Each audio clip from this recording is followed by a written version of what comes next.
राजस्थान का सियासी घमासान अब एक और नया मोड़ लेता हुआ नजर आ रहा है। जी हाँ, दिन ब दिन इसमें नए मोड़ आते जा रहा है। और फिर से आप लोगों को बता दें, एक बार अशोक गहलोत ने दे दिया है गवर्नर को सीधा सीधा चैलेंज। उनका कहना है कि यहाँ पर अब फिर से एक बार पूरा घेराव होएगा। जी हाँ, प्रदर्शन चलेगा कांग्रेस का ज़बरदस्त तरीके से, अगर इस तरीके से करा गया। दरअसल आप लोगों को बता दें, केंद्र सरकार के कहने पर यह सब हो रहा है, जिसके चलते यहाँ पर साफ साफ अब बताया जा रहा है अशोक गहलोत द्वारा कि पूरा घेराव किया जाएगा। जहां जहां पर भी इस तरीके की हरकतें की जा रही हैं, वहां सब जगह फिर से प्रदर्शन चालू होने वाला है। जी हाँ, अशोक गहलोत ने साफ चेतावनी दी है। उनका कहना है गवर्नर साहब वही कर रहे हैं जो कि उनसे केंद्र सरकार करने को बोल रही है। पीएम मोदी और अमित शाह के कहने पर सरकार गिराने की साजिश हो रही है। इसी के चलते आप लोगों को बता दें, मायावती के बारे में सबसे बड़ी सच्चाई निकल कर आ रही है।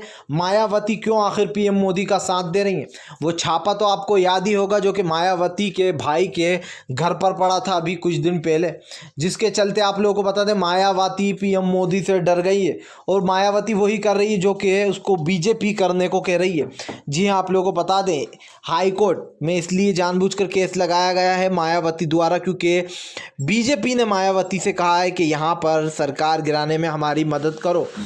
और ये गैर संवैधानिक है जिस तरीके से वो बोल रही है कि 6 जो हमारे लोग गए हैं उनको जो है वापस दिया जाए, गलत तरीके से गए। ऐसे तो फिर कल हर कोई उठकर आ जाएगा और कहेगा कि हमारे भी 6 लोग ले गए, हमारे को भी जो हमारे 6 विधायक वापस चाहिए। ऐसे तो कांग्रेस के विधायक गिराने में ना जाने कितने विधायक गायब हुए और यहाँ पर गलत सलत दलील दी जा रही है।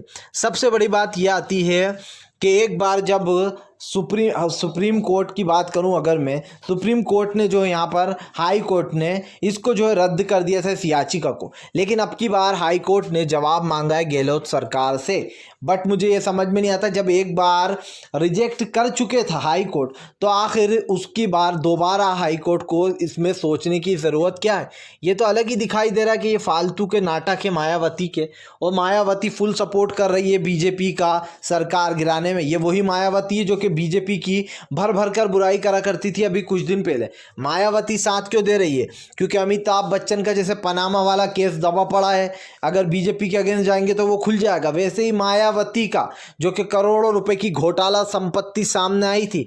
आप लोगों को बता दें जब सीबीआई ने छापा मारा था, उसी के चलते उसी केस को दबाने के लिए मायावती अपने भाई की करोड़ों रुपए की जायदाद और जिसके नाम कर रखी थी उन सब केसों को दबाने के लिए सिर्फ और सिर्फ बीजेपी का साथ दे रही है। और ये बात बिल्कुल सही की है कांग्रेस ने कि पहले आधी चड्डी थी मायावती कांग्रेस की, बीजेपी की, अब पूरी चड्डी बन चुकी है।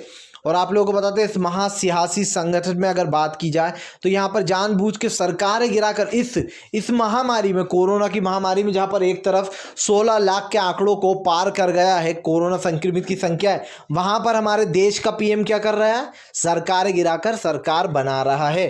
ये साफ हो जाता है कि हमारे देश का जो पीएम है वो बहुत ही ज़्यादा, मतलब इसके बारे में मैं कुछ क्या बोलूँ आप लोगों से, कि देश को बर्बाद करने में बीजेपी का सबसे बड़ा हाथ है। और हमारे देश को हिंदू मुसलमान के नाम पर बांटा जा रहा है, जबकि ऐसे मुश्किल वक्त में भाईचारा दिखाना चाहिए, लेकिन हमारे हिंदू और मुसलमान भाइयों को लड़वाने की कोशिश की गई है, चाहे वो दिल्ली हिंसा हो या फिर पूरी गोदी मीडिया जिन्होंने हिंदू मुसलमान के नाम के नारे लगाए थे। जबकि हमारे देश में हिंदू मुसलमान सभी भाई मिलजुल कर रहते हैं और हमारा इंडिया सेकुलर कंट्री में आता है कहीं ना कहीं। इसीलिए आप लोगों को बता दें गहलोत की सरकार गिराने की कोशिश की जा रही है और गहलोत ने भी मास्टर स्ट्रोक खेल दिया, साफ बोल दिया है कि 21 दिन तक अंदर रखूंगा मैं लोगों को मेरे। जी हाँ, 21 दिन तक विधायकों को रिजॉर्ट में रखूंगा। उसके बाद जब 14 तारीख दी गई है गवर्नर की तरफ से, वो भी एहसान नहीं करा उसने। 14 तारीख इसलिए दी है क्योंकि 14 तारीख के दिन पूरे 21 दिन हो जाएंगे, और वो भी आप लोगों को बता दूं क्यों किया गया। अभी भी गवर्नर को कहीं ना कहीं ये एहसास है कि कहीं से कुछ हो जाए और बीजेपी की सरकार आ जाए राजस्थान में और कांग्रेस की सरकार किसी तरीके से गिरा दी जाए। जबकि ये गवर्नर के पास, किसी गवर्नर के पास ये हक नहीं होता है कि वो खुद डिसीजन ले। उसको डिसीजन सुनना, उसको डिसीजन वो तभी दे सकता है जब सीएम बोलेगा।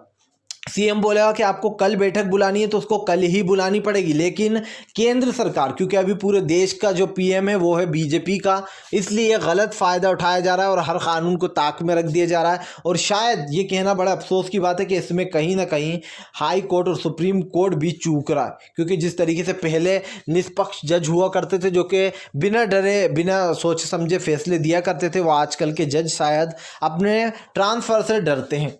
तो कहीं ना कहीं आप खुद देख सकते हैं इस चीज़ को क्या हो रहा है हमारे देश में।